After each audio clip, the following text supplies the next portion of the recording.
Hello everyone, this is Govind sir. Welcome back to lecture number 15, continuation of 4th chapter, magnetic effect of electric current. Today we are going to discuss about the torque experienced by current loop. कभी कभी ये question आपको आता है torque experience by rectangular loop करके भी आता है, तो कोई फर्क नहीं पड़ता, they are talking about the same thing. एक पॉइंट मुझे क्लियर करना बहुत जरूरी है. यहाँ पे एक्चुअल में ना ये जो आपको PQRS दिख रहा है ना, ये एक वायर का फ्रेम है, you can say through which wire this current is flowing. अगर ये ना नंबर ऑफ टर्न्स एक से ज्यादा होगा तो आप उसको ना लूप की जगह पे कॉइल यूज करोगे. ठीक है, when there are more than one turns then you will consider it as a coil. अगर कहीं के वजह से मैंने PQRS दिया, यहाँ पे मैंने क्लोज टाइप में दिया है, यहाँ पे कहीं पे क्या होता है कि वायर्स ऐसे दिखे होते हैं, कोई फर्क नहीं पड़ता.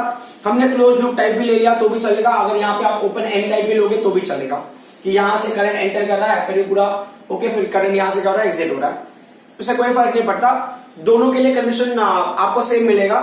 सो अब क्या होता है कि यहाँ पे एक सबसे इंपॉर्टेंट पॉइंट जो हमें समझना जरूरी है, कि जैसे होता है ना कि हमने इलेक्ट्रिक फील्ड या इलेक्ट्रोस्टैटिक चैप्टर में हमने किया था कि अगर दो चार्ज है, negative charge and positive charge equal होगा in magnitude and separated by a very small distance, तो वो होता है इलेक्ट्रिक डाइपोल. अब उसका ना जो स्ट्रेंथ होता है उसको बोलते हैं इलेक्ट्रिक डाइपोल मोमेंट. मतलब डाइपोल का जो एक्चुअल स्ट्रेंथ होता है उसको हम रिप्रेजेंट करते हैं इलेक्ट्रिक डाइपोल मोमेंट से. वैसे ही ना मैग्नेट का जो स्ट्रेंथ होता है ना, देखो मैग्नेट का एक तो मैग्नेटिक फील्ड हो गया, बट अगर मैग्नेट बनने के बाद ना उसका जो एक्चुअल सिग्निफिकेंस होता है उसको हम बोलते हैं मैग्नेटिक डाइपोल मोमेंट. जो मैग्नेट का एक्चुअल सिग्निफिकेंस होता है वो होता है मैग्नेटिक डाइपोल मोमेंट. तो हम इस पॉइंट पे थोड़ा सा एम्फेसाइज करते हैं, मैग्नेटिक डाइपोल मोमेंट. देखो कहीं कहीं पे लोग स्मॉल एम से रिप्रेजेंट करते हैं, बट मैं यहाँ पे कैपिटल एम से लूंगा. काफी सारे बुक्स में कैपिटल एम से भी रिप्रेजेंट किया हुआ है, तो I have taken notation capital M. Magnetic dipole moment का नोटेशन है. तो ये क्या होता है कि इसके अलावा बहुत इसके और भी फॉर्मूले like small M into 2l, but मैं उस फॉर्मूले पे नहीं जा रहा हूं. हमको इस चैप्टर से क्या रिलेटेड है वो चाहिए. तो यहाँ पे मैग्नेटिक डाइपोल मोमेंट का फॉर्मूला होता है, तो इसको याद करने के आप याद कर लो टर्म मीना. मीना MINA, मीना करके आप याद करो. जहां पे M मैग्नेटिक डाइपोल मोमेंट होगा, I करंट होगा, N नंबर ऑफ टर्न्स और कैपिटल क्या होगा, एरिया होगा. और जो इसका यूनिट होता है ना, इसका यूनिट क्या होता है, इसका यूनिट होता है एम्पियर मीटर स्क्वायर. ठीक है, तो अगर नंबर ऑफ टर्न नहीं होगा तो भी I और A यहाँ पे होगा, ampere for current and metre square for this area. तो ये है मैग्नेटिक डाइपोल मोमेंट. मतलब कोई भी ना ऐसा आप एलिमेंट कंसिडर कर लो जिसमें करंट फ्लो हो रहा होगा, उसका एरिया पता होगा, तो उसका मैग्नेटिक डाइपोल मोमेंट की वैल्यू क्या होगी वो आप बता सकते हो. क्योंकि हमारा मेन टास्क क्या है ना कि इसको ना मैग्नेटिक डाइपोल मोमेंट की तरह ट्रीट करना है, कि जब वो ना लूप खुद एक मैग्नेट की तरह बिहेव करेगा, उसको हमने एक अलग से मैग्नेट में रखा हुआ है, तो किस तरह से वो रिएक्ट करेगा. समझ में आ रहा है? ये पॉइंट आपको क्लियर होना चाहिए. और जो दूसरी पॉइंट है कि अगर मान लो ना कि समझो कि कोई लूप लिया मैंने, समझो ये रेक्टेंगुलर लूप हो सकता है, ये सर्कुलर लूप हो सकता है, उससे फर्क नहीं पड़ता. मान लो अगर करंट ना क्लॉकवाइज डायरेक्शन में फ्लो हो रहा है, the current is flowing in a clockwise direction. ठीक है, इसमें हमें समझना क्या है कि जब क्लॉकवाइज डायरेक्शन में करंट होगा ना, तो जो मैग्नेटिक डाइपोल मोमेंट होगा उसका डायरेक्शन क्या होगा. तो ये मैग्नेटिक जो ये होगा डाइपोल मोमेंट होगा इनवर्ड्स. इनवर्ड्स क्या होगा, मैग्नेटिक डाइपोल मोमेंट. और अगर मान लो करंट कैरिंग जो लूप है, वो करंट जो है वो एंटी क्लॉकवाइज में है, what is the direction of this magnetic dipole moment? Magnetic dipole moment का डायरेक्शन जो होगा ये होगा आउटवर्ड्स. ठीक है, ये पॉइंट बहुत क्लियर होनी चाहिए हमारे मन में. सो एक्चुअल में एक और बात है जो आप समझ सकते हो कि ये क्लॉकवाइज की वजह से जो मैग्नेटिक फील्ड बनेगा वो भी इन्वर्ट होगा. क्लॉकवाइज से जो मैग्नेटिक फील्ड बनेगा वो भी इन्वर्ट होगा. यहाँ पे क्या होगा, मैग्नेटिक डाइपोल मोमेंट जो लूप का होगा, लूप का जो मैग्नेटिक डाइपोल मोमेंट होगा और लूप की वजह से जो मैग्नेटिक फील्ड मिलेगा, दोनों का डायरेक्शन क्या होगा, सेम होगा. तो अगर आपको देखना है ना, आपने अगर right hand palm rule use किया था, first right hand palm rule, जिसमें हम ना इलेक्ट्रिक करंट से मैग्नेटिक फील्ड का डायरेक्शन निकालते हैं. तो मान लो करंट ऐसे जा रहा है, आपको magnetic field centre of loop पे निकालना है, तो आप क्या, फिंगर्स को ओपन कर दो सेंटर की तरफ, तो पाम की तरफ फेस करा इनवर्ड्स. तो पाम इनवर्ड्स फेस करा, मतलब magnetic field because of this loop will be invert, magnetic dipole moment because of this loop will be invert. Similarly अगर ये एंटी क्लॉकवाइज होगा तो एंटी क्लॉकवाइज के लिए क्या होगा, एंटी क्लॉकवाइज उल्टा होगा ना, फिर ये इधर जाने की वजह क्या होगा, इट विल गो डाउन. तो ऐसे डाउन के हिसाब से करोगे तो आप इट विल बी आउटवर्ड. तो उसके लिए मैग्नेटिक फील्ड लूप के लिए क्या होगा, आउटवर्ड होगा. उसके लिए मैग्नेटिक डाइपोल मोमेंट भी क्या होगा, आउटवर्ड होगा. This part I am explaining right now, क्योंकि क्या होता है ना, सडनली मैं डेरिवेशन में इसको इंट्रोड्यूस करूंगा तो आपके लिए समझना मुश्किल हो जाएगा. So 2 points we need to understand कि मैग्नेटिक डाइपोल मोमेंट का फॉर्मूला होगा INA. Why, because magnetic dipole moment का जो यूनिट होता है वो होता है एम्पियर मीटर स्क्वायर. तो ampere is current and metre is for metre square for area. तो I into A, N is number of turn, एक टर्न होगा तो IA होगा, बट मेनी टर्न्स हो गए तो N MIA ले लो, आप याद करने के लिए मीना करके आप याद कर सकते हैं, MINA। बट यहां पे क्या क्लॉकवाइज अगर करंट फ्लो हो रहा है तो उसका मैग्नेटिक फील्ड और उसका magnetic dipole moment will be inwards और into the plane of paper. अगर एंटी क्लॉकवाइज फ्लो हो रहा है तो magnetic field and magnetic dipole moment will be outwards. Is that clear? अब हम आ जाते हैं इस पॉइंट पे, जिसमें ना देखो यहां पे एक डायग्राम आपको दिख रहा है, दूसरा डायग्राम ये दिख रहा है। आपके इन्फॉर्मेशन के लिए ये जो डायग्राम है, ये डायग्राम आपको एग्जाम में ड्रॉ करने की जरूरत नहीं है। It's a initial phase. Initially क्या होगा वो हम देखते हैं। तो एक ना रेक्टेंगुलर आपके पास कॉइल है, रेक्टेंगुलर कॉइल है, ठीक है, मतलब वायर से आपने अरेंजमेंट जो किया हुआ है उसको क्या किया आपने मैग्नेटिक फील्ड के बीच में रख दिया है। तो ये नॉर्थ है, ये साउथ है।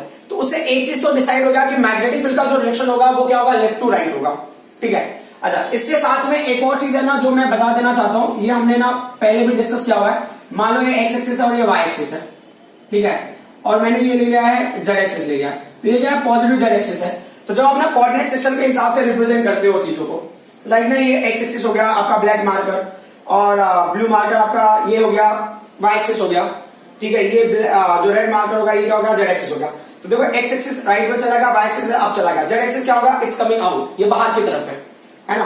तो ये क्या होगा, ये प्लस जेड आपने लिखा है, ये किधर के लिए इंडिकेट कर रहा है, ये आउटवर्ड्स के लिए इंडिकेट कर रहा है, ठीक है। जब आप ना चीजों को आउटवर्ड्स की तरफ ड्रॉ करोगे तो एरो आपका ऐसा होगा या लाइन आपका ऐसा होगा, और जब आप इनवर्ड्स की तरफ ड्रॉ करोगे तो negative Z axis. Negative Z axis क्या, ये पॉइंट जो हमने पहले कवर किया हुआ, तो ये हो गया इनवर्ड्स। इनवर्ड्स के लिए अगर आपको डायग्राम ड्रॉ करना है मतलब ये होगा आपका एक्स एक्सिस होगा, ये वाई एक्सिस होगा, और ये होगा नेगेटिव जेड एक्सिस। तो you can see red marker is inside. तो आपको ये ध्यान देना है कि अगर आपने एरोस को किसी पॉइंट से इस साइड में ड्रॉ किया है तो ये किधर को रिप्रेजेंट करेगा, ये आउट को रिप्रेजेंट करेगा, और अगर एरोस इस साइड में जा रहा है तो इनवर्ट की तरफ रिप्रेजेंट करेगा। वो पॉइंट क्लियर होना चाहिए। तो ये चीज हमने पहले की हुई है, थोड़ा स्पेस के लिए मैं ये पॉइंट को रब कर देता हूं, ठीक है। अब हम आ जाते हैं क्वेश्चन पे। तो क्वेश्चन के हिसाब से क्या होगा, ये रेक्टेंगुलर लूप हो गया, रेक्टेंगुलर लूप PQRS, इसमें करंट फ्लो हो रहा है क्लॉकवाइज डायरेक्शन में। तो करंट अगर क्लॉकवाइज डायरेक्शन में फ्लो हो रहा है तो P2Q, Q2R, R2S and S2P, ठीक है, ये डायरेक्शन ऑफ करंट हो गया। अब यहां पे अगर आपको पॉइंट्स लेने हैं तो यू कैन टेक, मैंने यहां पे पॉइंट ले लिया, यहां पे पॉइंट ले लिया। तो इस पॉइंट के हिसाब से जो करंट का डायरेक्शन होगा ये क्या है, अप है। करंट का डायरेक्शन तो अप ही है ना, तो आप क्या होगा, करंट का डायरेक्शन आपने अप ले लिया, कैपिटल I हो गया। ये पॉइंट के हिसाब से करंट का डायरेक्शन क्या होगा, डाउन हो गया। तो अब ये क्या हो गया, जो मैग्नेटिक फील्ड है इस पॉइंट को किधर एक्ट हो रहा है, राइट साइड में एक्ट हो रहा है। इस पॉइंट पे भी मैग्नेटिक फील्ड किधर एक्ट होगा, राइट साइड में एक्ट होगा, नॉर्थ साउथ। तो magnetic field north to south active, clear. अब हम क्या करेंगे, सेकंड पाम रूल अप्लाई करेंगे। Second palm rule, second palm rule अगर आप अप्लाई करते हो तो क्या क्राइटेरिया होता है कि देखो, पाम रूल का कंडीशन सिंपल सा है कि जो आपके टिप्स ऑफ फिंगर्स है वो किसको इंडिकेट करेंगे, that will indicate the direction of magnetic field. जो थंब होगा वो किसको इंडिकेट करेगा, डायरेक्शन ऑफ करंट, और जो पाम होगा किसको इंडिकेट करेगा, डायरेक्शन ऑफ फोर्स। तो चलो उसके हिसाब से हम देख लेते हैं। ये बोल रहे हैं कि ना करंट ऐसे ऊपर जा रहा है, ठीक है, मैग्नेटिक फील्ड ऐसे राइट में है, करेक्ट। तो पाम किधर फेस कर रहा है, इनवर्ड, मतलब इनटू। तो इनटू के लिए ना देखो यहां पे इनवर्ड के लिए एरो कैसे बना हुआ है, इस तरीके से, मतलब ये जो पर्टिकुलर पार्ट है ये इनवर्ड जाएगा, उसके बाद फोर्स F एक्ट हो रहा है, मतलब this part is going inward, ठीक है। ये इनवर्ड मतलब ये क्या होगा कि अगर आपने ऐसे ले लिया लूप, है ना, समझो ये साइड वाला, तो ये वाला साइड क्या होगा, it will go inward like this, आपके हिसाब से ऐसे इनवर्ड जाएगा। Got it. Now will see कि ये सेकंड पार्ट में क्या होता है, what is happening on the second part. Second part में क्या होगा कि current is going down, clear, और मैग्नेटिक फील्ड किधर है, देखो करंट इज गोइंग डाउन, ऐसे में current is going down, magnetic field किधर है, इस साइड में, पाम किधर फेस कर रहा है, आउटसाइड। तो आउट के लिए कैसे एरो आप ड्रॉ करोगे, दैट यू कैन सी। तो आउट के लिए एरो इस डायरेक्शन हो गया, तो this is the amount of force acting on this one, ठीक है। और ये क्या बोल रहे हैं कि ये जो सेगमेंट है इसका लेंथ क्या होगा, L हो गया, जो इसका ब्रेड्थ क्या होगा, ये B हो गया। ये ना first diagram and very basic diagram है। अब ना QR पे और PS पे भी डिस्कस कर लेते हैं। तो मान लो कि अगर ना QR और PS पे डिस्कस कर रहे हो तो QR ऐसे है, PS यहाँ पे ये, तो ये QR क्या होगा, in beginning is parallel to magnetic field, magnetic field इस डायरेक्शन में है, तो आपका जो QR वाला पार्ट है वो दूसरे डायरेक्शन में है। How do we take the direction of element, या करंट का डायरेक्शन हमने ILB लेते हैं ना, ILB साइन थीटा, ये है ना। तो यहां पे क्या होगा, करंट का डायरेक्शन होगा, मैग्नेटिक फील्ड का डायरेक्शन होगा। तो ILB एक्चुअल में जो थीटा एंगल लेते हो किसके बीच का है, theta is the angle between element and magnetic field. तो अभी देखो क्या है, एलिमेंट इसी डायरेक्शन में जाएगा, करंट का direction will give you direction of element, मतलब जिस डायरेक्शन में करंट फ्लो हो रहा है एलिमेंट का डायरेक्शन वही होगा। यहाँ पे एलिमेंट का डायरेक्शन क्या होगा, ऊपर होगा, मतलब लेंथ ऑफ कंडक्टर ऐसे होगा, यहाँ पे लेंथ ऑफ कंडक्टर डाउन होगा, यहाँ पे लेंथ ऑफ कंडक्टर क्या होगा, लेफ्ट में होगा। यहाँ पे लेंथ ऑफ कंडक्टर राइट में, मैग्नेटिक फील्ड भी राइट में है, तो थीटा का वैल्यू 0 हो गया।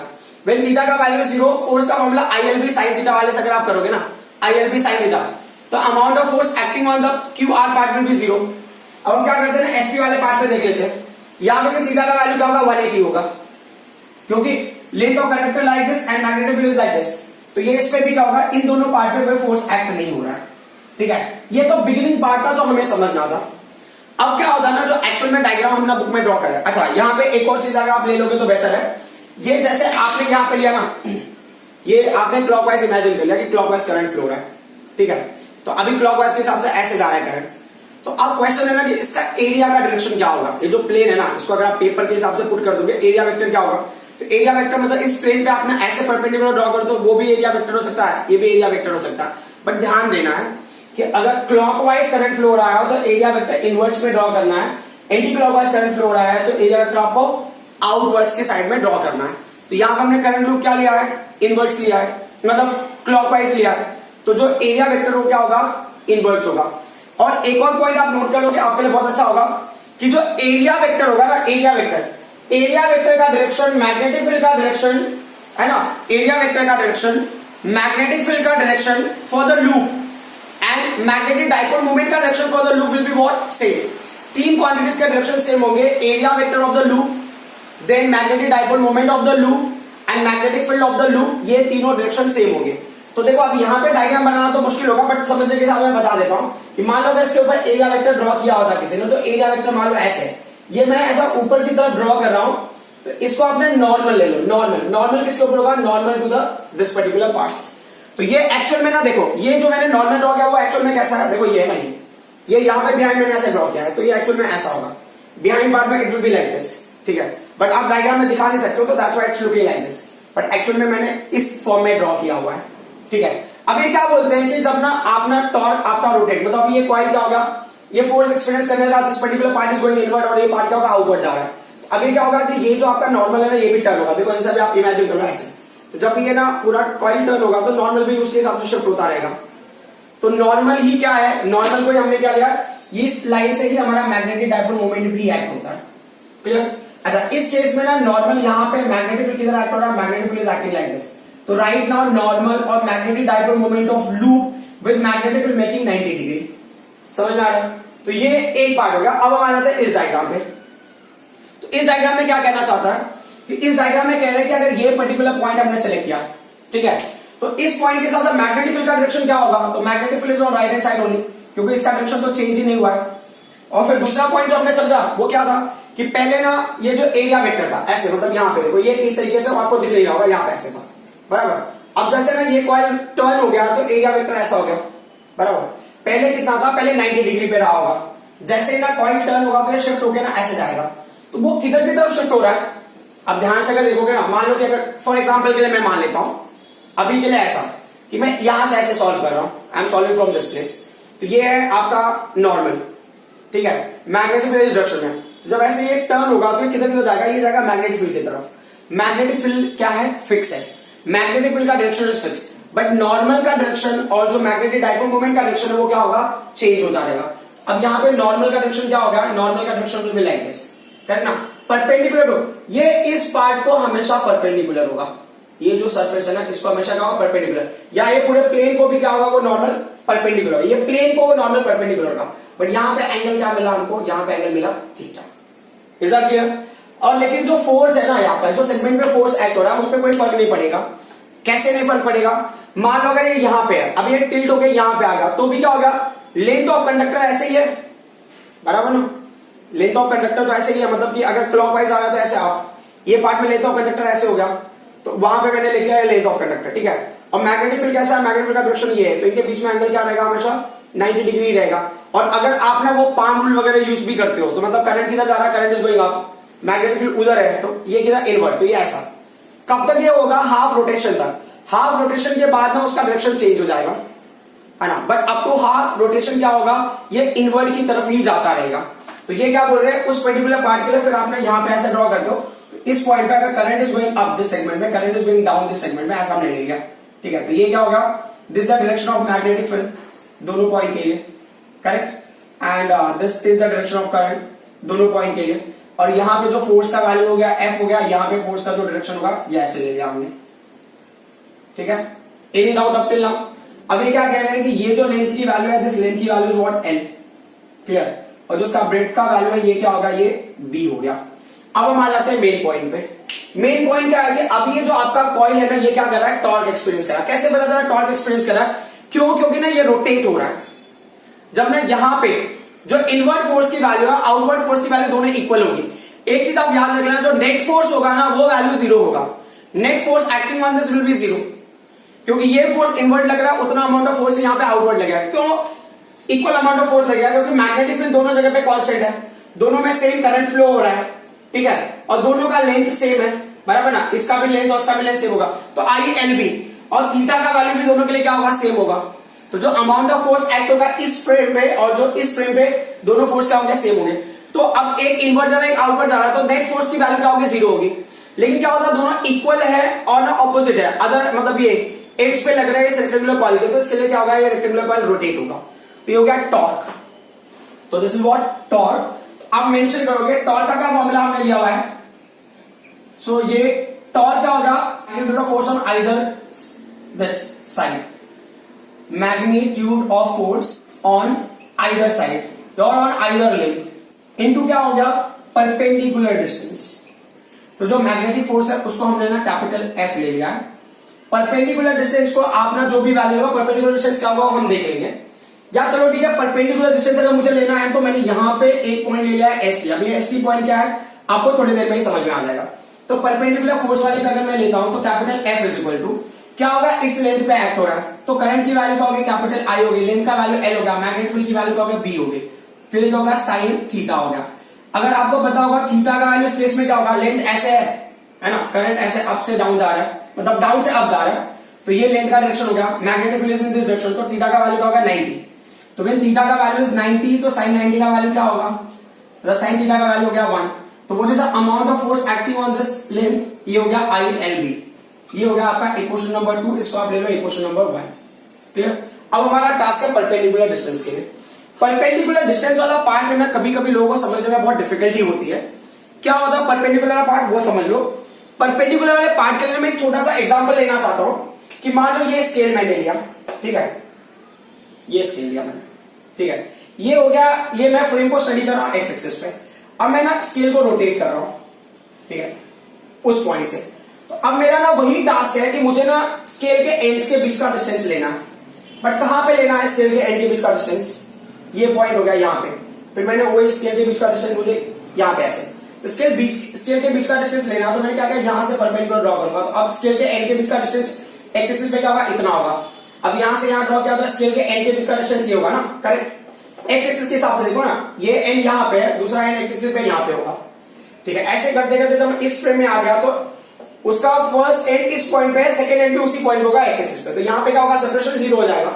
तो ये जो है ना, ये जो डिस्टेंस है यही हमारा परपेंडिकुलर डिस्टेंस है, perpendicular distance between the ends of the scale. अब ना यहां पे क्या कंसीडर कर रहे हैं कि अगर हम परपेंडिकुलर डिस्टेंस यहां पे ले रहे हैं, तो ये बोल रहे हैं ना आप ना इसको ना अपर व्यू से देखो, अपर व्यू, ठीक है। अपर व्यू क्या होता है, ये जो अब तक हमारा ऑब्जर्वेशन था वो साइड व्यू से था। अपर व्यू में क्या होता है कि आप ये जो कॉइल है ना, आप कॉइल को ये साइड से यहां से नहीं देख रहे हो, आप कॉइल को यहां से देख रहे हो, ठीक है। जब मैं कॉइल को यहां से देख रहा हूं तो ये कॉइल क्या होगा, मुझे दिखाना टर्न हुआ, तो आई ऑब्जर्व समथिंग। जब ये टर्न हुआ ना, मैंने कुछ ऑब्जर्व किया, उस ऑब्जर्वेशन को मुझे क्या करना है, प्लॉट करना है या ड्रॉ करना है।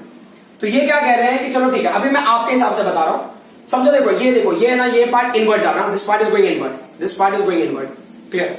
मैं आपके हिसाब से ही ड्रॉ कर देता हूं, देखो ये इनवर्ट है, करेक्ट। मैं उसी को ड्रॉ करते करते क्या, उसी हिसाब में लेते हैं, मैंने ऐसे ले लिया, तो पहले ये ऐसे है, करेक्ट। अभी क्या होगा, ये ऐसे टिल्ट हो गया। Are you getting my point. तो हम कौन से फ्रेम को देख रहे हैं, आप इस फ्रेम को देख रहे हो, मतलब पहले ऐसा था, अब ये टिल्ट होकर ऐसा आ गया, बराबर। तो अब इसका एरिया वेक्टर कैसा होगा, इसका एरिया वेक्टर इधर होगा। अब इसका एरिया वेक्टर यही होगा, इसका ये लूप का जो मैग्नेटिक फील्ड का डायरेक्शन भी वही होगा, लूप के मैग्नेटिक डाइपोल मोमेंट का डायरेक्शन भी वही होगा। बट मैग्नेटिक फील्ड का डायरेक्शन कैसा होगा, मैग्नेटिक फील्ड का डायरेक्शन तो सेम रहेगा ना, मैग्नेटिक फील्ड के डायरेक्शन में कोई वेरिएशन नहीं होगा, क्योंकि मैं ऐसे ऑब्जर्व कर रहा हूं, मैंने ऐसे ऑब्जर्व किया और मैं टॉप व्यू से उस डायग्राम को ड्रॉ किया। तो आप टॉप व्यू को कैसे ले लो, ऐसे देखो, यहां से आप इस तरीके से देख रहे हो, मतलब ऐसे ऐसे ड्रॉ करते करते मैंने ऐसे ले लिया, तो आप देख सकते हो कैसा शिफ्ट हो रहा है। तो ये साइड का पोर्शन डाउन है, ये साइड का पोर्शन क्या है, अप है, तो ये क्या कह रहे हैं, ये वाला जो पीएस वाला सेगमेंट हो सकता है ना, मैं आप क्यू आर वाले सेगमेंट को भी ऑब्जर्व करो या पीएस वाले सेगमेंट को भी ऑब्जर्व करो, बट मैं पीएस वाले सेगमेंट से ही करूंगा क्योंकि क्या है, थोड़ा सा हमें समझने में आसानी हो जाएगी। तो ये क्या हो गया, इन्होंने क्या बताया कि चलो ठीक है, आपने टर्न कर दिया तो अपर व्यू अगर आपको देख रहे हो ना, अपर व्यू से अगर आप देखो तो ये चीजें ऐसे हो गई, बराबर।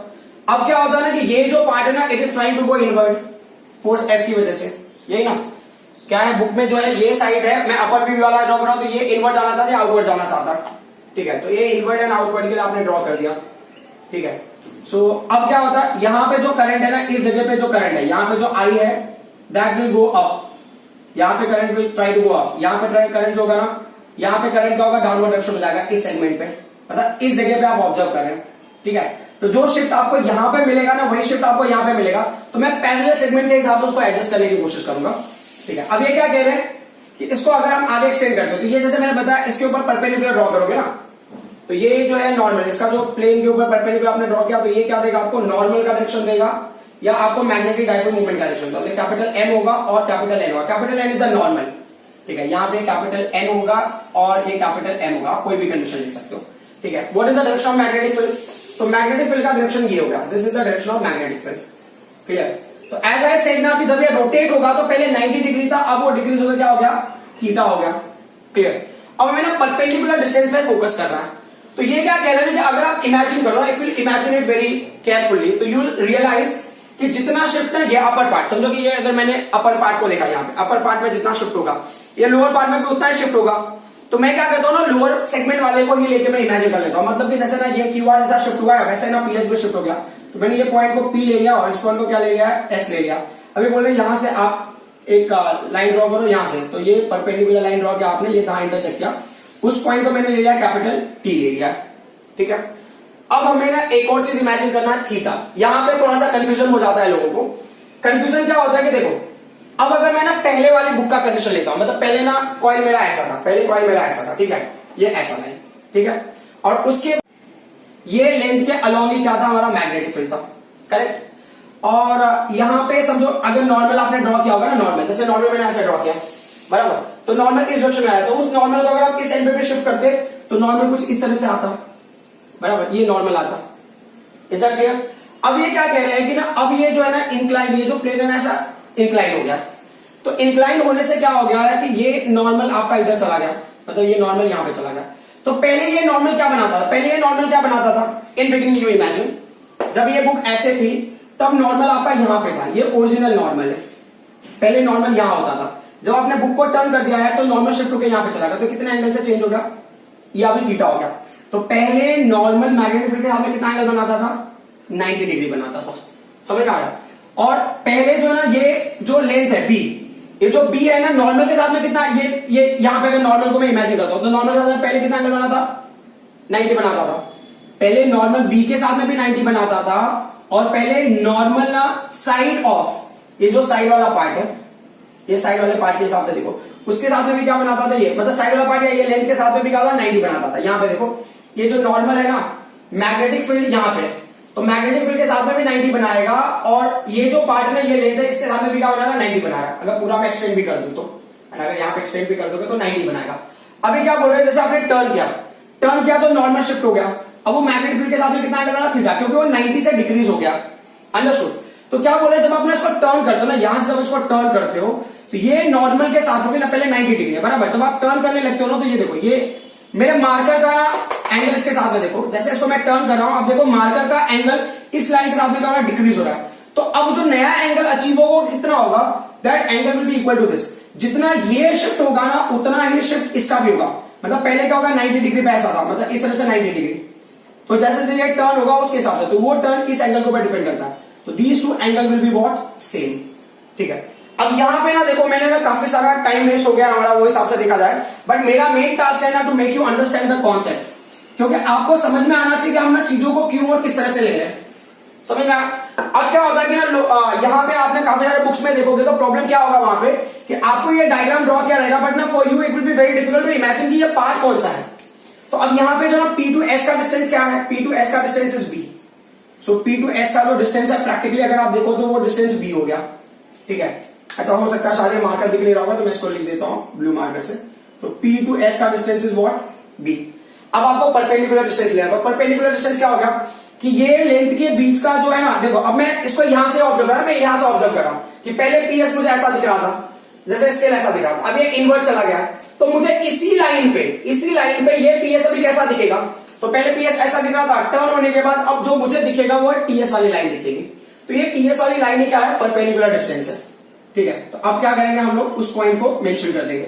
तो अभी आप लिखोगे, अगर आपको ट्रायंगल लेना है तो आप लिख सकते हो, सो इन ट्रायंगल, कौन सा ट्रायंगल, इन ट्रायंगल PTS, आपको क्या करना, साइन थीटा आपने लिया, तो what is the sine theta, sine theta is a perpendicular upon hypotenuse, hypotenuse की वैल्यू क्या है, वो है PS, समझ में आ रहा है। तो अब क्या गया, TS की वैल्यू को हमने TS ही रखा, PS की वैल्यू को हमने B ले लिया, what's the value for TS, तो TS की वैल्यू हो जाएगी B साइन थीटा, इसको आप ले लो इक्वेशन नंबर 3, ठीक है। सो अब क्या होगा कि अब हम ना, हमारे पास फोर्स की वैल्यू मिल गई, हमें परपेंडिकुलर डिस्टेंस का वैल्यू मिल गया, now we can get torque.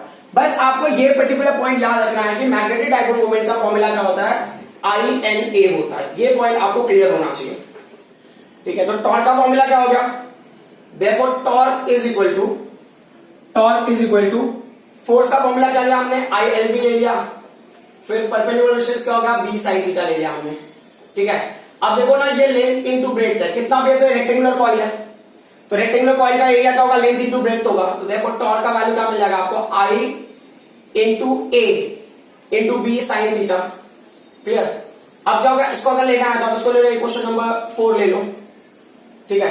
अब क्या करना है, यहां पे हमने फॉर n टर्न्स के ले रहे, ये तो एक ही लूप के लिए था ना, तो फॉर n टर्न्स क्या होगा, तो टॉर्क का वैल्यू हो जाएगा, यहां पे क्या होगा, कैपिटल N मल्टीप्लाई होगा, तो NIAB साइन थीटा हो गया, ठीक है। अब इसको याद करने के लिए ना आप एक टेक्निक ले लो, तेरे बिना साइन थीटा, है ना, देखो B है, I है, N है और A है, और एक होगा ये साइन थीटा, तो टॉर्क इज इक्वल टू तेरे बिना sine theta, in that way you can memorize this formula, समझ में आई बात। अब एक और जो पर्टिकुलर पॉइंट था जो हमने अभी तक डिस्कस किया था, वो क्या था कि जो I है और N है और ये A है, ये क्या है, ये कैपिटल M है, तो टॉर्क का फॉर्मूला क्या होगा, देखो यहां पे ना एक और चीज याद रखना, जब हम ना इसको अभी हम क्रॉस प्रोडक्ट में लेके जाएंगे, तो क्रॉस प्रोडक्ट का रूल बहुत सिंपल सा होता है कि जो वेक्टर पहले एग्जिस्ट हो रहा हो वो बाद में आएगा, है ना। जैसा अभी इन्होंने बोला ना, A vector cross B vector, तो कौन सा वेक्टर पहले एग्जिस्ट होगा, B वेक्टर पहले एग्जिस्ट होगा, A बाद में आएगा, क्योंकि A crosses B, A B को तभी क्रॉस करेगा जब B पहले से अवेलेबल होगा। तो यहां पे क्या होता है कि क्या पहले से हमारे पास अवेलेबल होगा, पहले से हमारे पास मैग्नेटिक फील्ड अवेलेबल होगा, मैग्नेटिक डाइपोल मोमेंट तो बाद में बनेगा ना, इस लूप में करंट फ्लो होगा तब मैग्नेटिक डाइपोल मोमेंट बनेगा, ये चीज आप याद रखना। तो ये टॉर्क हो गया, यहां पे INA की वैल्यू हमने क्या ले लिया, कैपिटल M ले लिया, चलो ठीक है, मैं इसके फॉर्म में लिखता हूं, B कैपिटल M और ये हो गया साइन थीटा। तब इसको अरेंज करेंगे तो रूल बहुत सिंपल सा है, ये साइन थीटा होगा, सबसे पहले सिस्टम में क्या रहेगा, मैग्नेटिक फील्ड रहेगा, बाद में क्या होगा, लूप के अंदर डाइपोल मोमेंट क्रिएट होगा। अब क्या बोल रहे हैं, इसको वेक्टर फॉर्म में लोगे तो क्या होगा, torque vector is equal to क्या हो जाएगा, M vector cross B vector. I hope ये बात आपको समझ में आई होगी, ठीक है। अब बोले ना टॉर्क की वैल्यू क्या क्या होगी जब ना एंगल अलग अलग होंगे, ठीक है। तो अगर आप ना टॉर्क, यहां पे एक और चीज आपके ना बहुत इंपॉर्टेंट है कि हम जो एंगल मेजर करते हैं वो किसके बीच में एंगल होता है, जो हमारा थीटा होता है ना, theta is the angle between the magnetic field and the normal, theta is the angle between the magnetic field and normal. समझो कि मैग्नेटिक फील्ड यहां पे नॉर्थ पोल है और यहां पे साउथ पोल है, और मेरा कॉइल इस तरह से, बराबर। तो ये देखो दो चीज आपको समझना है, ये प्लेन है, ये प्लेन, ये जो प्लेन है ना, plane is parallel to magnetic field, देखो प्लेन इस तरह से, ये प्लेन इस डायरेक्शन में, plane is parallel to what, magnetic, magnetic field भी इस डायरेक्शन में, तो plane is parallel to magnetic field, but the area vector of the plane, या ये लूप का प्लेन जो होगा ये पैरेलल टू मैग्नेटिक फील्ड है, but the area vector of the loop is perpendicular to magnetic field. फर्क देखो आप, है ना, इसका अगर एरिया वेक्टर लिया मैग्नेटिक फील्ड से क्या होगा, 90 डिग्री होगा। तो जब ये ना प्लेन ऐसे होगा, बराबर, जब ये लूप ऐसे होगा, मैग्नेटिक फील्ड अभी भी उसी डायरेक्शन में, तो अब क्या हो गया, जो प्लेन ऑफ लूप है ना, प्लेन ऑफ लूप, जो लूप का प्लेन है मतलब ऐसे है और मैग्नेटिक फील्ड इस डायरेक्शन में, तो प्लेन ऑफ लूप जब ना परपेंडिकुलर होगा किसको, मैग्नेटिक फील्ड को, तब इसके ऊपर अगर नॉर्मल ड्रॉ करो तो नॉर्मल इस डायरेक्शन में, तब क्या होगा, नॉर्मल मैग्नेटिक फील्ड से क्या बनाएगा, जीरो एंगल बनाएगा। तो ये पॉइंट को ना थोड़ा एम्फेसाइज करना हमारे लिए बहुत जरूरी है। सो ये क्या बता रहे हैं, फर्स्ट पॉइंट क्या बोल रहे हैं, प्लेन ऑफ लूप वो क्या है, परपेंडिकुलर टू मैग्नेटिक फील्ड। इसका मतलब हो गया दैट इज है ना, प्लेन ऑफ, देखो ये प्लेन हो गया, ये मैग्नेटिक फील्ड को परपेंडिकुलर है, plane is perpendicular to magnetic field. इसका मतलब क्या होगा, इसका एरिया वेक्टर इस डायरेक्शन होगा, it's mean the area vector of loop is parallel to magnetic field. सिर्फ क्या फर्क होगा ना, क्लॉकवाइज एंटी क्लॉकवाइज का कुछ ऐसा सीक्वेंस होगा, ठीक है। तो इस केस में थीटा का वैल्यू क्या हो जाएगा, थीटा का वैल्यू हो गया 0, ठीक है, या थीटा का वैल्यू 180 डिग्री भी हो सकता है इस केस में। तो अगर आपने साइन थीटा लिया तो साइन थीटा का वैल्यू क्या होगा, 0 होगा। किसके लिए, अगर आपको वैसे लेना है तो साइन 0 के लिए भी 0 होगा एंड साइन 180 के लिए भी क्या होगा, 0 होगा। तो जो टॉर्क की वैल्यू क्या है, वो क्या था, capital M B sine theta था ना, तो साइन थीटा का वैल्यू अगर 0 होगा तो टॉर्क की वैल्यू क्या हो जाएगी, 0 हो जाएगी। ये हमने अभी वहां पे निकाला। सो आपके समझने के लिए वेरी इंपॉर्टेंट पार्ट कि अगर ये प्लेन है, प्लेन मैग्नेटिक फील्ड को परपेंडिकुलर होगा, और you can say in second term, जब area vector of the plane, या ये जो प्लेन जो लूप का प्लेन है, with the area vector of the loop is parallel to magnetic field, तब टॉर्क की वैल्यू क्या होगी, 0 होगी। जब इस पोजीशन में होगा तो टॉर्क एक्ट नहीं होगा, ठीक है। दूसरा पॉइंट क्या हो गया कि plane of loop parallel to magnetic field, that is area vector perpendicular to magnetic field. तो अब यहां पे जो आपको वैल्यूज मिलेगी, तो थीटा का वैल्यू कितना हो जाएगा इस केस में, सो थीटा का value will be what, 90। So जो टॉर्क का वैल्यू क्या है, capital M capital B sine 90, तो ये 90 की वैल्यू क्या होगी, 1 होगी, बराबर, साइन 90 की वैल्यू, तो ये होगा कैपिटल एम बी। और ये कौन सा टॉर्क होगा, ये होगा मैक्सिमम टॉर्क, अंडरस्टूड। और ये जो है ये क्या हो गया, मिनिमम टॉर्क हो गया, got it. So this is the torque expressed in a uniform magnetic field. तो अगर आप ये वाला फॉर्मूला देखोगे ना यहाँ पे, तो कंपलसरी नहीं है कि आपको हमेशा रेक्टेंगुलर कॉइल ही लेना है। मान लो सर्कुलर कॉइल हो गया, तो सर्कुलर कॉइल का एरिया क्या होगा, पाई आर स्क्वायर। तो अगर मान लो सर्कुलर कॉइल का एरिया आपको पता है, और फिर नंबर ऑफ टर्न पता है, कितना करंट फ्लो हो रहा है, कितना मैग्नेटिक फील्ड इंसिडेंट हो रहा है, कितना एंगल, उसका प्लेन का जो एरिया वेक्टर होगा, द प्लेन ऑफ लूप का एरिया वेक्टर जो होगा वो मैग्नेटिक फील्ड से कितना एंगल बना रहा है, वो अगर आपको पता चलेगा तो आप फाइंड आउट कर लोगे। एक और बात आप याद रखना, न्यूमेरिकल में अगर इन्होंने बोला है, न्यूमेरिकल में अगर इन्होंने बोला है angle of plane with B, इन्होंने ऐसा बोला है, तो वो क्या होगा, वो होगा थीटा डैश। तो जो हमारे कैलकुलेशन में जो थीटा होगा ना, वो क्या होगा, 90 माइनस थीटा डैश। तो हमको ये वैल्यू लेना पड़ेगा। हम एंगल ना प्लेन के साथ में नहीं लेते हैं, angle of plane with B, हम प्लेन के साथ में एंगल नहीं लेते, हम एंगल किसके साथ में लेते हैं, एरिया वेक्टर के साथ में लेते हैं, या नॉर्मल ऑफ द लूप के साथ में मैग्नेटिक फील्ड का एंगल लेते हैं। So will see one question, ये इनसाइड क्वेश्चन है। क्वेश्चन में क्या दिया है, a rectangular coil of side 8 centimetre and 6 centimetre. तो एक रेक्टेंगुलर कॉइल है जिसके साइड्स की वैल्यू 8 सेंटीमीटर है और 6 सेंटीमीटर। तो एल की वैल्यू क्या है, 8 सेंटीमीटर है, और फिर ब्रेड की वैल्यू कितनी है, 6 सेंटीमीटर है। तो देखो अभी हमने ना टॉर्क की डेरिवेशन करनी है, मतलब न्यूमेरिकल करना है। टॉर्क क्या होगा, capital M B sine theta होगा, ठीक है, और कैपिटल एम का वैल्यू हमने निकाला था मीना, तो आई हो गया, एन हो गया, ए हो गया, फिर बी हो गया साइन थीटा, और तेरे बिना साइन थीटा करके भी आप याद कर सकते हो, that is up to you. तो हमको पता है ए की वैल्यू हमको निकालनी पड़ेगी इस केस में अगर है, क्योंकि हम उसी पे बेस्ट क्वेश्चन कर रहे हैं अभी।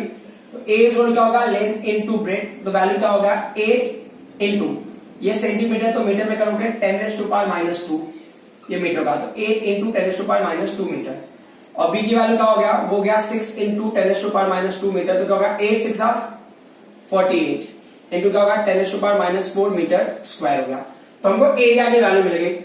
फिर क्या बोला है, हैविंग 2000 टर्न्स, इसमें नंबर ऑफ टर्न्स की वैल्यू दिया है, that is given as 2000 turns, ठीक है।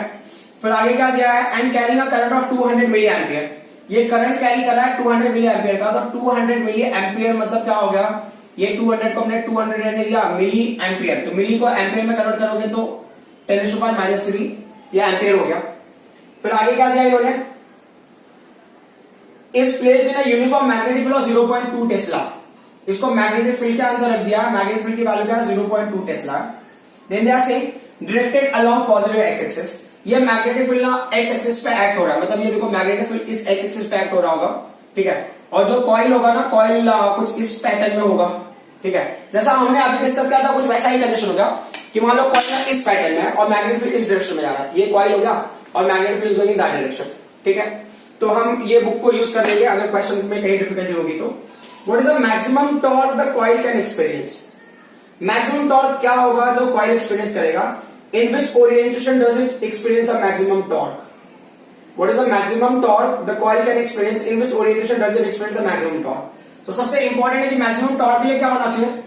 तो टॉर्क मैक्सिमम की वैल्यू, अच्छा टॉर्क की वैल्यू क्या है पहले वो देख लेते हैं।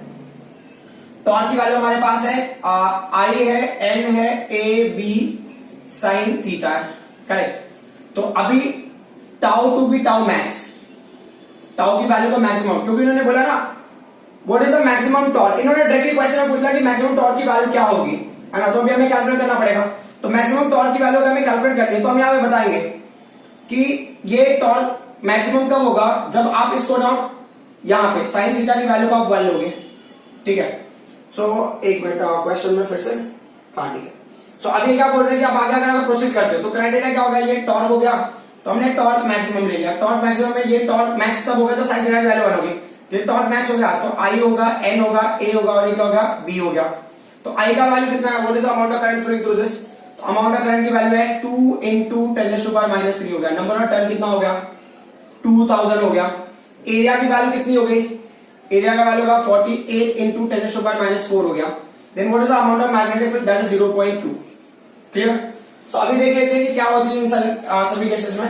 तो 2 2 जा 4 2 जा 8, इसको आप 8 ले लो, 10⁻², 10⁻³ 10⁻⁻1, तो क्या होगा 10⁻⁴ हो जाएगा, ठीक है। ये 48 हमने ले लिया, 10⁻³ 10⁻⁻7, तो कितना होगा 10⁻⁴, क्या होगा 10⁻⁻7 हो गया, ठीक है। अब हम 8 को इसके साथ मल्टीप्लाई करते हैं, तो 8 8 जा 64, 8 4 जा 32, करेक्ट। 8 4 जा 32, 32 इंटू 6 कितना हो गया 38 हो गया, इंटू ये क्या होगा 10⁻³ हो गया, करेक्ट। यहाँ पे इंकॉर्पोरेट करेंगे तो अब क्या करना है, डेसिमल को अगर शिफ्ट करोगे तो ये होगा 0.384, और आप क्या करोगे टॉर्क की वैल्यू निकालो, तो टॉर्क का यूनिट होगा न्यूटन मीटर। तो मैक्सिमम टॉर्क की वैल्यू क्या होगा वो पता चल रहा। फिर उन्होंने बताया ना कि क्या डायरेक्शन होगा, तो मैक्सिमम टॉर्क के लिए थीटा का वैल्यू क्या मिला हमको, साइन थीटा का वैल्यू 1। तो साइन थीटा का वैल्यू 1 कब मिलेगा आपको, साइन थीटा का वैल्यू इज 1 व्हेन यहां पे साइन की वैल्यू क्या होगी 90 होगी, तो थीटा का वैल्यू क्या होगा, ये साइन 90 का आप लोगे तो 1 मिला, तो थीटा का वैल्यू 90। तो ये क्या कहना चाहता है कि थीटा का वैल्यू 90 कब होगा, when will be the theta 90, उस पॉइंट को आप समझ लो। तो देखो यहां पे क्या होगा कि अगर प्लेन ऐसे होगा, प्लेन ऐसे इस तरीके से मैग्नेटिक फील्ड उस डायरेक्शन में एक्ट कर रहा, तो plane of coil will be parallel to the magnetic field and area vector of coil will be perpendicular to magnetic field.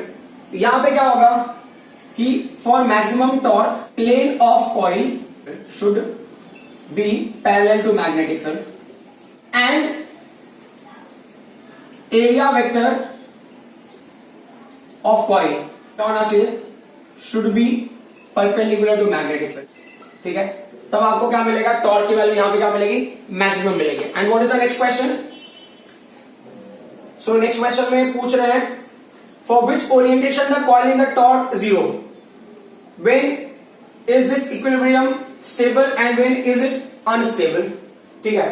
तो अब ये क्या बोल रहे हैं ना, ये 0 कब होगा टॉर्क, तो जो सेकेंड पॉइंट है टॉर्क 0 होने के लिए ना टॉर्क का वैल्यू 0 कब होगा वो अभी आप देख लो। तो जैसे आपने यहां पे लिया ना, ये टॉर्क का वैल्यू हमने किया था आई एन, ठीक है, ए बी साइन थीटा। तो टॉर्क 0 होने के लिए, हाँ, for torque to be 0 sine theta को भी क्या होना पड़ेगा, 0 होना पड़ेगा, ठीक है। देयरफॉर अब क्या हो गया कि साइन थीटा का वैल्यू का, साइन थीटा की कौन सी वैल्यू 0 होगी, तो साइन 0, तो थीटा का वैल्यू क्या हो गया 0 हो गया। तो अब ये ना सीधे ना एक्जैक्टली ऑपोजिट हो जाएगी, क्या हो गया, for the 0 torque plane of coil should be perpendicular to magnetic field, समझ में आ रहा। तो ये क्या होगा, प्लेन ऑफ कॉइल जो होगा ना इस केस में क्या होगा, परपेंडिकुलर होगा, किसको, परपेंडिकुलर टू बी, क्लियर। एक तो ये पॉइंट हो गया, या जो दूसरा स्टेटमेंट है एंड जो एरिया वेक्टर होगा, है ना, ए वेक्टर और एरिया वेक्टर, एरिया वेक्टर क्या होगा, area vector will be parallel to किसको होगा, अच्छा यहां पे परपेंडिकुलर, तो एरिया वेक्टर क्या होगा, पैरेलल टू क्या हो जाएगा, बी हो जाएगा। तो थीटा का वैल्यू क्या होगा, 0 होगा and it will experience the minimum torque. अब इसके बाद ना क्वेश्चन में इन्होंने आगे क्या दिया हुआ है, they are saying when is the equilibrium stable and when is it unstable? For the stable state and unstable state के लिए आपको क्या है, टॉर्क का वैल्यू हो गया, जो भी क्राइटेरिया होगा, तो टॉर्क का वैल्यू एमवी साइन थीटा होगा हमारे पास. बट ना स्टेबल और अनस्टेबल स्टेट हम कैसे डिटरमाइन करते हैं? We don't determine on the basis of torque, हम डिटरमाइन करते हैं on the basis of energy stored in that this loop you can say. तो एक होता है formula U is equal to minus M B sine theta. ठीक है, ये आपको बताएगा कि वो स्टेबल है या अनस्टेबल है. ये सबसे इंपॉर्टेंट पॉइंट. तो ये क्या बोल रहे हैं कि ना, सबसे सिंपल सी बात है कि अगर M जो है ना, M and B are parallel, ठीक है, M and B are parallel, तो अगर ये पैरेलल होंगे तो थीटा का वैल्यू क्या होगा? 0 होगा. जब थीटा का वैल्यू होगा तो U का वैल्यू क्या होगा? माइनस एम बी होगा, क्योंकि जब थीटा का वैल्यू 0 है तो साइन थीटा की वैल्यू क्या होगी? That will be 1. तो ये होगा माइनस एम बी मिलेगा. तो ये क्या बताएगा आपको? ये बताएगा स्टेबल कंडीशन. ठीक है, मैं थोड़े और डिटेल में आ जाऊंगा इसके ऊपर, but let me explain the next part. फिर क्या होगा? M and B are anti parallel, M and B are anti parallel. तो अगर एंटी पैरेलल है तो क्या क्राइटेरिया है? एंटी पैरेलल में क्या होगा? थीटा का वैल्यू होगा 180 और जो साइन थीटा का वैल्यू होगा दैट विल बी व्हाट? -1. तो जो U का वैल्यू हो जाएगा वो क्या होगा? Plus MB. So we need to understand in this way कि अगर आपके पास ना एनर्जी नहीं है, मतलब सपोज कि normal condition you consider when you are having zero energy.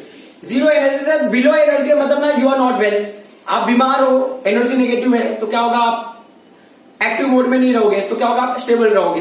But क्या होगा? जीरो एनर्जी का ऊपर है, you are having energy and you are very active, तो अगर आप एक्टिव है तो क्या होगा? आप अनस्टेबल हो गए.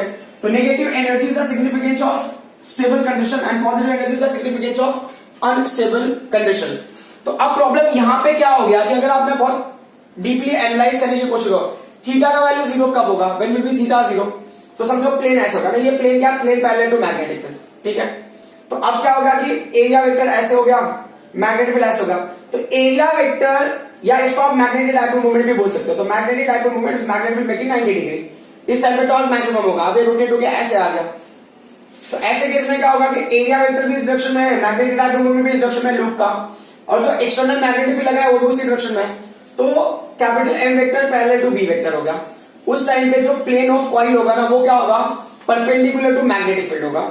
समझ आ रहा? जब ये पूरा टर्न होकर ऐसे आ जाएगा तो अभी भी प्लेन ऑफ कॉइल क्या है? वो परपेंडिकुलर है, बट अब इसका जो मैग्नेटिक डायपोल मोमेंट और एरिया वेक्टर इस डायरेक्शन होगा, मैग्नेटिक उस डायरेक्शन में होगा. जब वो इस कंडीशन में होगा तो क्या होगा? वो स्टेबल होगा. जब वो पूरा टर्न होकर ऐसे आ जाएगा तो वो अनस्टेबल होगा. So I hope whatever I explain you people understood. आज की क्लास में क्या है, थोड़ा सा क्या है कि टॉपिक वॉज वेरी स्मॉल, मैंने ना थोड़ा ज्यादा सा टाइम ले लिया just to make you understand कि ना हमें समझना क्या है, क्योंकि डेरिवेशन करना is not very important, concept समझना हमारे लिए बहुत इंपॉर्टेंट है.